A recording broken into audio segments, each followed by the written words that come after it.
Take a look at what he had to say at a Heritage Foundation dinner in 2022.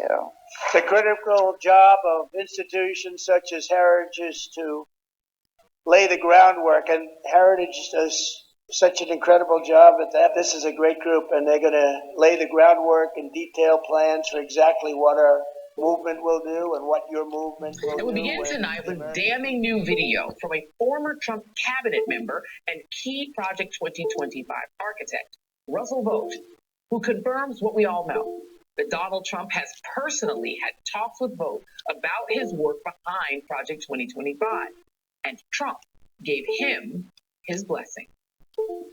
It's interesting. He's in fact not even opposing himself to a particular policy. He's been at our organization. He's raised money for our organization. He's blessed it from the, when we're walking into our last day in office and told him what I was going to do. So he's very supportive of what we do. This new audio comes from two investigative reporters with the nonprofit Center for Climate Reporting, who secretly recorded a nearly 2-hour conversation with Vought, who thought he was meeting with some high-dollar donors, which in and of itself is problematic in what it implies about the potential selling of access to an American administration. Gilead. I've looked for some good, easy explanations of Project 2025, and there really aren't that many. This is going to be the most comprehensive and simple explanation of 2025 that you're going to get. So background, Project 2025 dates back to 1973. That's when the Heritage Foundation, a very powerful conservative think tank based in Washington, D.C., was founded. They are the writers and the architects of Project 2025. And their main mission and goal is to move America to a more far-right Christian nationalist state. They originally came to prominence when they wrote their first manifesto in 1981 titled A Mandate for Leadership. And get this, those very same policies were the ones that were used and implemented in the Reagan administration. Seriously, around 60% of the 2,000 proposals written in the manifesto were implemented by Reagan. So now they're back again with a new edition, and this new edition is known as Project 2025. And it's supposed to provide guidance for the Don or whoever becomes the next Republican president. And these 900 pages and 30 chapters were written by professors, doctors, scientists, lawyers, scholars on each subject. And they've divided Project 2025 into 4 main pillars. The first is policy, which is this big book. The second is personnel. They're creating this huge conservative database, think LinkedIn, but for DJT loyalists. The third pillar is training. They set up this online educational system called the Presidential Administration Academy, where they teach their views and ideology in a course. And the fourth is called Playbook, which is an action game designed for how they're going to get everything done. Now let's get into some of the very concerning things on their wish list for DJT's second term. Starting off strong on pages 450 to 503, they're calling for a complete ban on abortions. Not very shocking. Page 319, they're saying the Department of Education should be eliminated. And in addition to calling for its elimination, they state that any school that requires a vaccine or mask mandate will not receive federal funding. Page 482, eliminate the Head Start program. Page 675, calling for the elimination of NOAA and the National Weather Service. Because these organizations, and I quote, have become one of the main drivers of climate change alarm industry and as such is harmful to the future U.S. prosperity. Page 133, they call for the complete dismantling of the Department of Homeland Security. In addition, they argue for the elimination of the FBI along with the Department of Justice. Page 5, they call for a complete ban on corn, writing that corn should be outlawed, the people who produce and distribute it should be imprisoned, and anyone else who participates or facilitates it should be registered.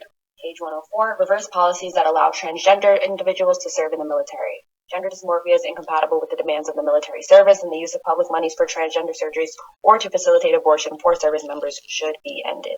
And there's so much more, including the possibility of ending birthright citizenship, banning African American and gender studies in all levels of education, calling for an ending of any DEI programs, getting rid of gay marriage, ending the Affordable Care Act, and it also calls for the mass deportation of immigrants and proposes a plan to round up illegal migrants and lock them up and put them in camps. But perhaps one of the most troubling and well-thought-out plans is the move to reclassify federal workers under what is known as Schedule F. Now, I'm going to get a little HR heavy, but please stick with me because it's so important. Now, there are 2 types of federal employees. The first group are merit-based workers. These are career positions. These people have earned them through going to school, getting work experience. They're either considered experts or they could be a part of the support staff. These people are hired because they know their stuff. Think an engineer at NASA or a scientist at the FDA. Their federal jobs have protections. Now, the other class are at-will or appointed workers. These employees tend to serve at the pleasure of the president or the administration, which basically means they can be fired or replaced at any time. To put it all in context, there are about 2 million of the first class of merit-based employees, and only about 4,000 political appointed ones. Under this new plan of Schedule F, they'd reclassify a bunch of the regular civil servants into political appointees. That way the Don can replace them with loyalists. Now, how does replacing all of these people help him carry out his plan? Let's do an example. Under Schedule F, DJT could take a scientist at the FDA, fire him, and then replace him with, let's say, a scientist who wouldn't give clearance to birth control or the abortion pill, therefore making it illegal and inaccessible without having to go through the courts, without having to go through Congress. By the way, they specifically lay this out in the plan in the 900 pages.